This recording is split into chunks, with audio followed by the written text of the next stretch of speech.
proud to be here with Ramon Mendez, the president of REN21, for a fireside chat for the next half an hour.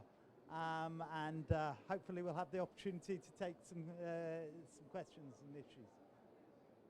Just So happy to be here, Eddie. Thank you so much for the invitation. For sure we'll have a very lively conversation. Well, excellent. Well, let's kick off by telling me a little bit about how you arrived in the international sphere of renewables, and particularly want to hear about your time as Secretary of Energy in Uruguayan government. I think this was the beginning in my international space, because I had been for 8 consecutive years as Secretary of Energy in my country, Uruguay. And as you know, we have succeeded to dramatically change the energy mix in the country. Nowadays, we have 99.1% of renewables in the mix, in the grid. And this is mainly because we have a lot of hydro, but not that much hydro. We don't need to be the champions of the hydro in order to do a transition as we did. In fact, almost 45 to 50% of our electricity is hydro, but the other 50% are variable renewable sources. But the role of hydro is absolutely crucial on that. And not only we succeeded to have this 99%, we succeeded to show that this is the lowest possible cost, because we decreased by a factor of 2 the cost of producing electricity in the country within this new mix. Tell me, in our last, I was just doing a panel before, and the director from the Inter-American Development Bank said Uruguay actually holds the record for the fastest penetration of wind. Is that right? That was because when you say, my image of Uruguay had been almost 100% hydropower. But tell me. Absolutely not. You know, when we began that, we were only 50%, which is already a lot. But the other 50% were fossil fuels, imported fossil fuels in our case, as many countries in Latin America or in the world that were obliged to import fossil fuels. So yes, it's a country with a lot of wind. Not that much wind. We're not the champion of the wind. We're not the Patagonia in Argentina, where there are capacity factors of 65%. We're only 38, 39, 40%, which is already high compared to many places in Europe, but it's not the champion. I mean, we are good wings, nothing more than that. But even though we succeeded to have about 35 to 40% of our electricity coming from domestic wind. And this is something interesting. And this happened. We began that 15 years ago. It was not in the present time when we already have wind costs much lower than it used to be, because we understood how to do in order to attract investors and to decrease the cost. And as I can tell you, as you of course you know, everything has to do with the risk perception by the investors and how to decrease the capital cost, which is the most important point in all kind of renewable investment. This is an incredible story. I mean, you walk around here at COP and you go past all these country pavilions. They all are talking about the transition, and here's Uruguay's actually done it. Can you talk us through what it means in terms of jobs, in terms of resilience, in terms of security? This is the most important, because people used to think, even still repeating today, that renewable-based systems are less resilient. And it's exactly the opposite, and we prove it. We have been running the system for the last 10 years, with not a single blackout or any kind of problem. Because did you have blackouts before? Yeah, we did have blackouts before. We have shortage of electricity. We have a very rapidly growing economy. Poverty was decreasing, so it was really a nightmare. But now this is over forever, because I mean, not only we have sufficient electricity for our own, but we are exporting electricity surpluses to our big neighbors, Argentina and Brazil. And we are having about up to $400, $500 million incomes every year, and this is about 1% of the GDP. So imagine, for any country, 1% of the GDP just coming from energy exports. So we have surpluses. This is what can happen when we use your own resources, as wind, sun, water, biomass waste that we also use. But this is not only the point, because the most interesting point is our energy cost is completely stabilized, because we don't depend on wars or any kinds of geopolitical events. We do not depend on those crazy fluctuation of energy commodity prices. It's just fixed costs because we just have to pay back the investment. So this is perhaps the most important issue. So total stability of prices at half the level they were with when you were Yeah. 50% fossils. Yeah, yeah.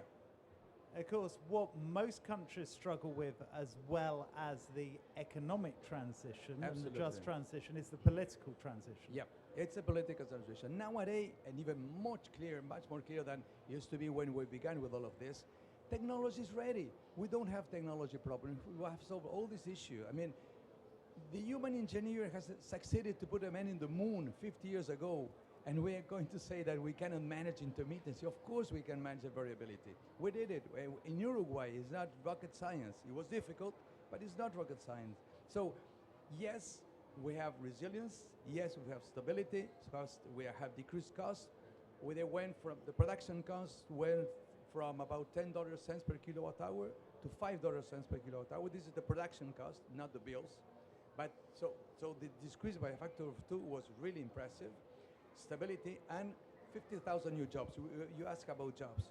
The spillover in the whole economy were about 4% of the GDP. This was the total 4%? 4% the spillover, okay? It's 50,000 new It's jobs in a brilliant. country with only 3 million inhabitants. It's 3% of the total labor force of the country. So imagine the impact on an economy when you are created with just a single part of your economy, 3% of the total labor force. This was really having a very, very strong impact on the whole economy for many years, and proving that, well, that the renewable-based economy is ready to deliver.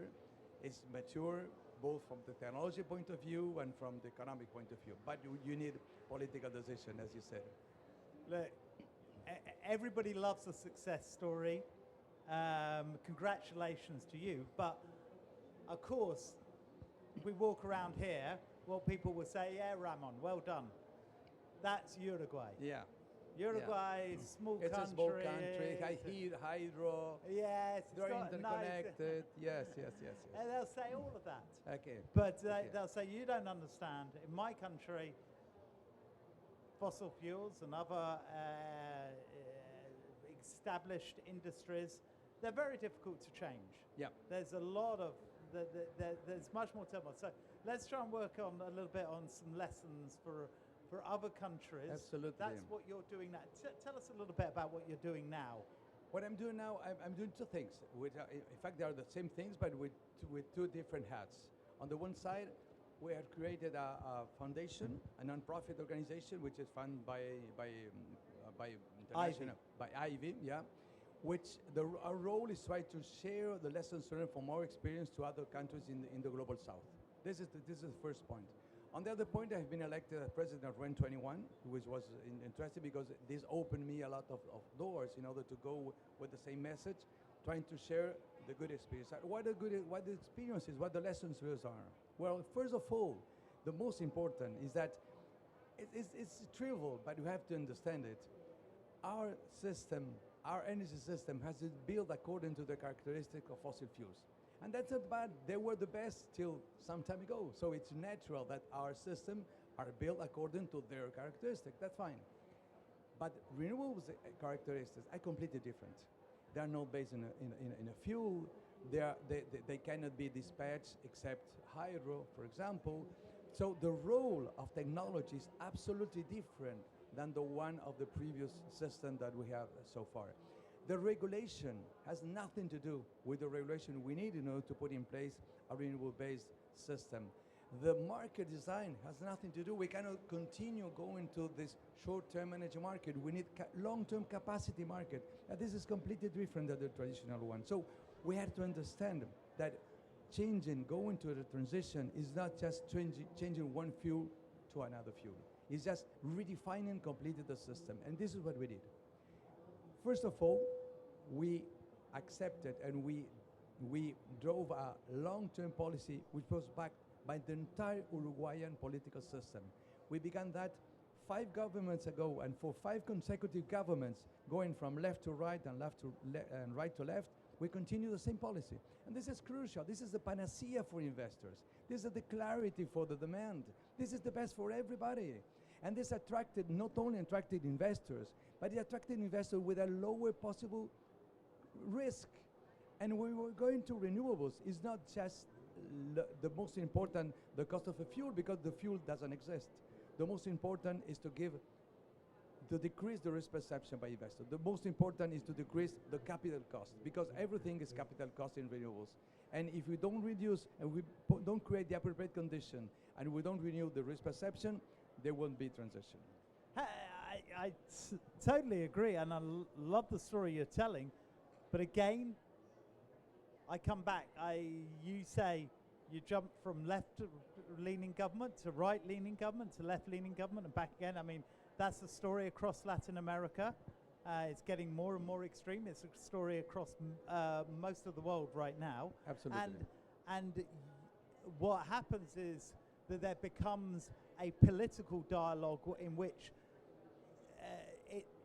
the renewables itself has become part of the ideology. Yeah, yeah. So how can we defeat that? It's very simple, because we all understood that for our constituencies, either they vote left or right or whatever they vote, for our constituencies, transition was the best for our interest. Not just because of stopping climate change, because who doesn't want to decrease costs, to decrease the bills, to stabilize the bills, to be much more independent. Ramon, can I ask you, Sure. did the bills come down immediately? Well, this is a very interesting question. No. The question is that in our country, either from left to right, all the finance minister uses the energy sector to bring money to the government.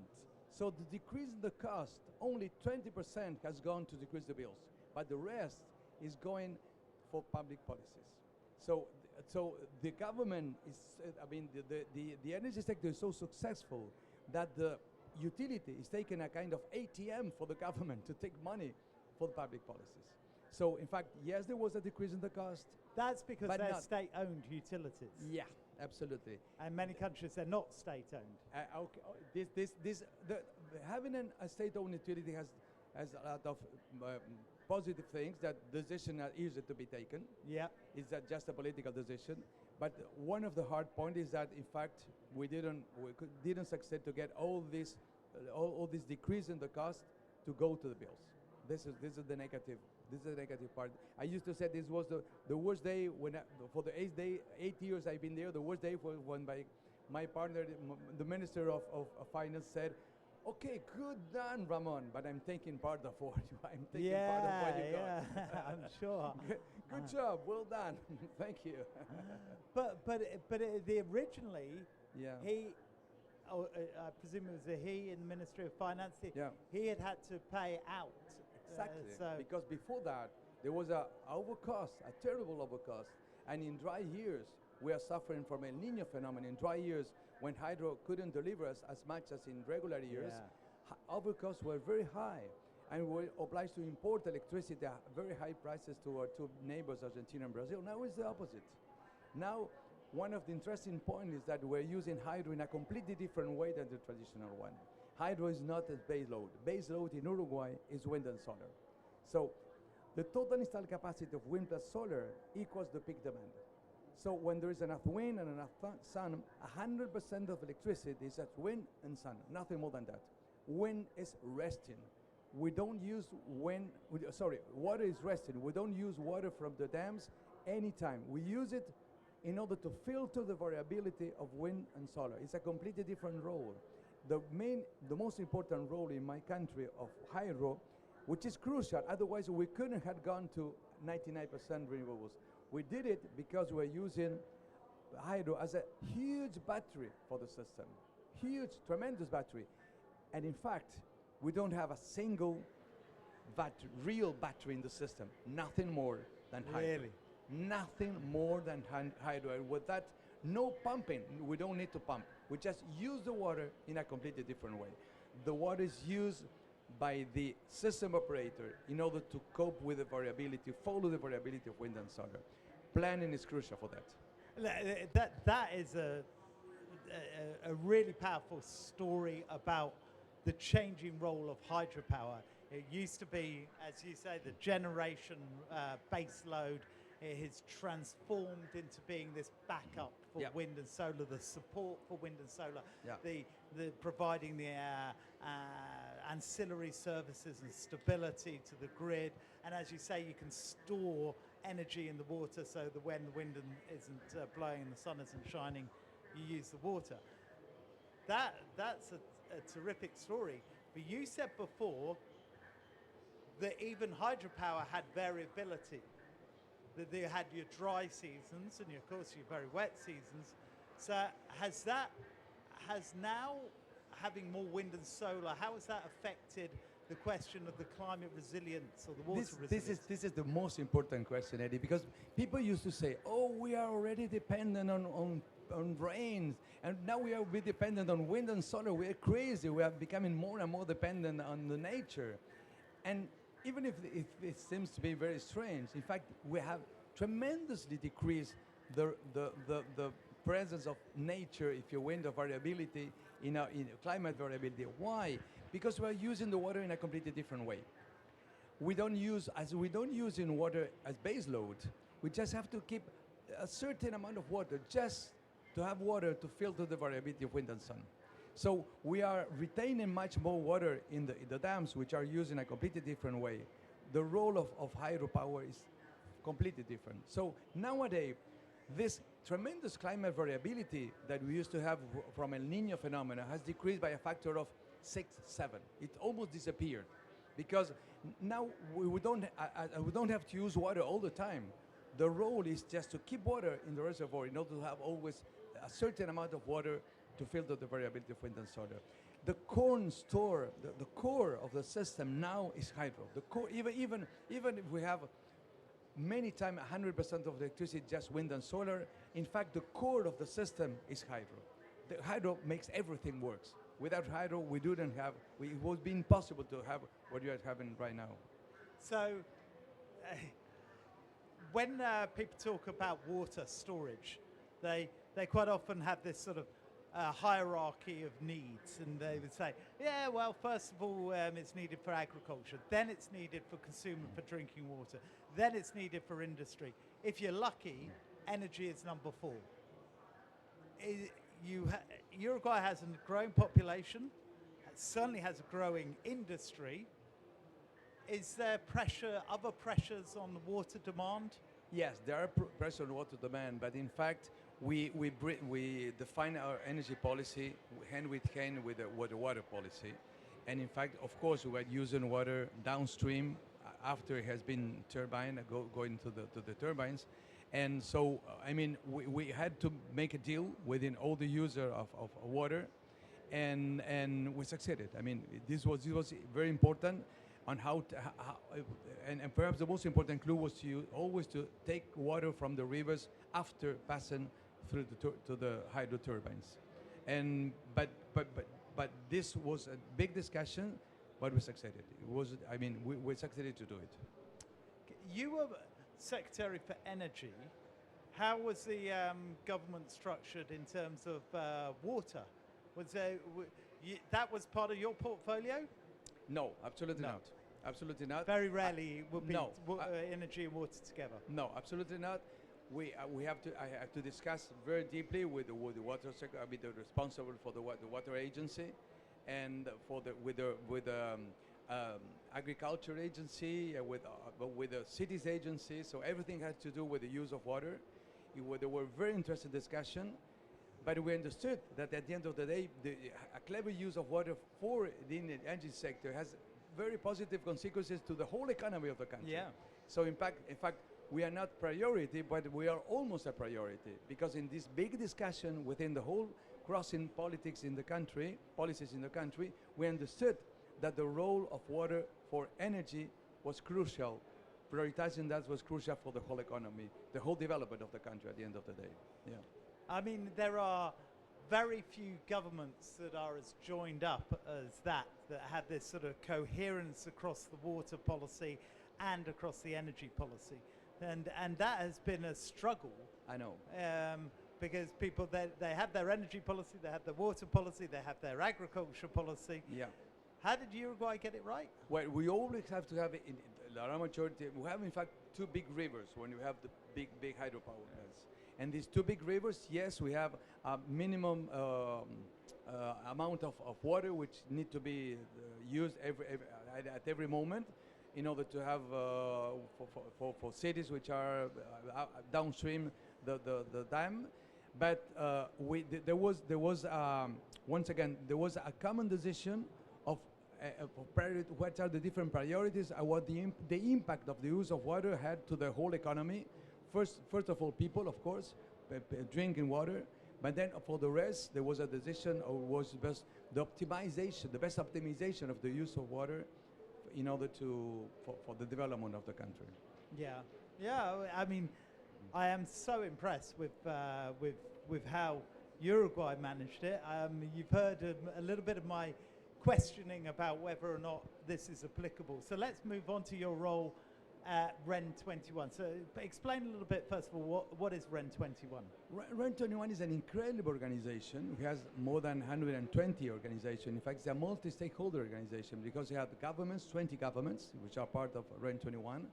There are the whole industry, as HIA, for example, and the whole industry, whole renewable industry.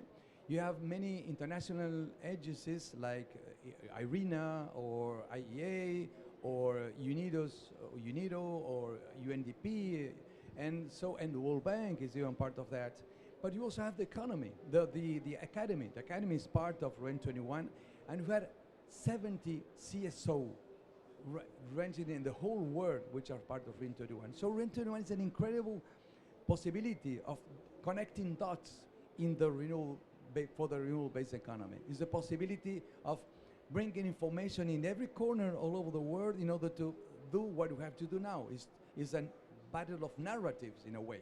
There's an old narrative, there's a still dominant narrative saying that, oh, it's not possible to make the transition because, I mean, that denying history like the one of Uruguay, and we cannot manage variability of sources, and this is more expensive when you put batteries, blah, blah, blah, blah, blah. So sharing success stories and sharing the experiences, sharing the knowledge that an organization like yours have to every corner in the world, we're working with local organizations, which are not only located in the old geographies, but working or capacities in different position in the society.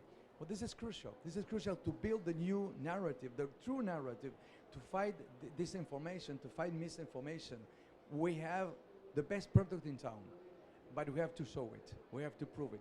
We have to win the battle with the people which are still thinking that this is not possible.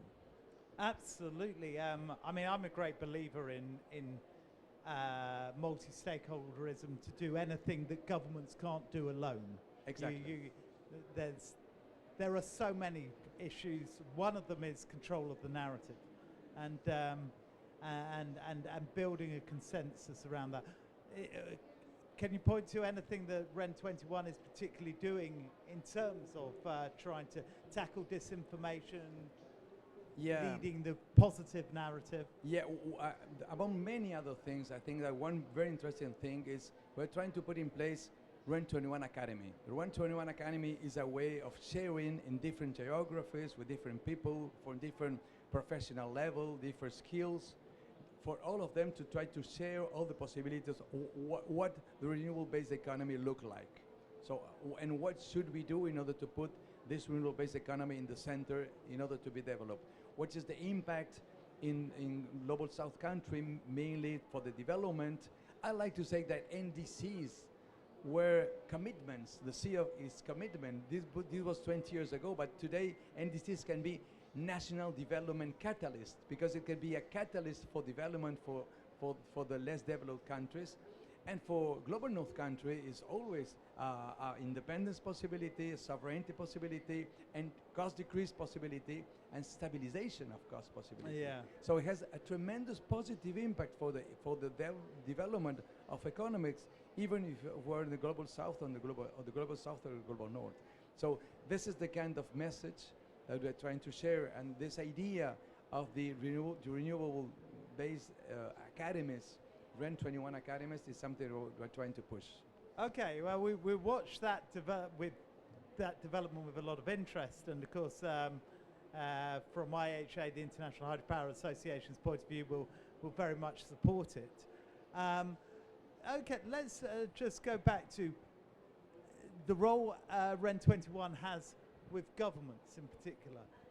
I mean, the challenge, of course, with these multi-stakeholder groups is it's always coalitions of the willing. And you don't have inside the room the people you really need to persuade. How do you solve that challenge? I'm very new in REN 21.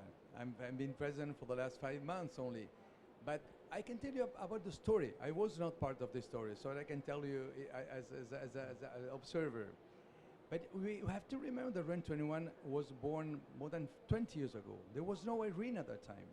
And in a way, IRENA was an indirect consequence of the existence of organizations like REN 21. Because when you put together all these organizations, you understand, and governments understood, that in fact we were needing something like IRENA in order to have all governments in place to have a long-term willing in this direction. Now we are in different moments. Now we have to have all on board, not just government, it's private sector, it's academy, it's civil society. And the new role of REN 21 is to work with the most, the governments which are more committed to transition in order to help deliver this overall movement. I mean, you're absolutely right. You have IRENA with the governments. You have the Global Renewables Alliance with the associations, and you have REN 21, which covers the whole sphere and brings all of them together. Yeah, in this sense, it's unique because it's the only possibility to have everybody on board and to cross information in order to work in a coherent way, in a holistic way. It is absolutely a unique position and a very important one, particularly I think at this time when we're talking about disinformation and so on. Absolutely, this is what matters most. I think we're coming to the end of our time. I want to thank you. I found this very inspiring, your personal journey with Uruguay, trying to take this story out internationally with an organization that covers such a wide sphere. Obviously, from a hydropower point of view, I love the story. It's a really, really powerful story. Yeah, it's great, and I can hear your commitment to a hydropower as part of renewables. Renewables are stronger when we're together, and hydropower is playing that evolving role. Any final thoughts from you, Ramon? My final thought is that, once again, technology is ready. We just need political decision. Yeah, I think that's such a good point. We have all the technology we need to deal this. We have grid forming. We have no excuses. It's just political decision. We got two resources we don't have enough of yet. One is time, and the other one is political will. Let's make it happen, Ramon. Thank you. What a pleasure. Thank you so much. My pleasure, for Eddie. your time. Thank you so much. Thank you. Very good. It was a lot of fun.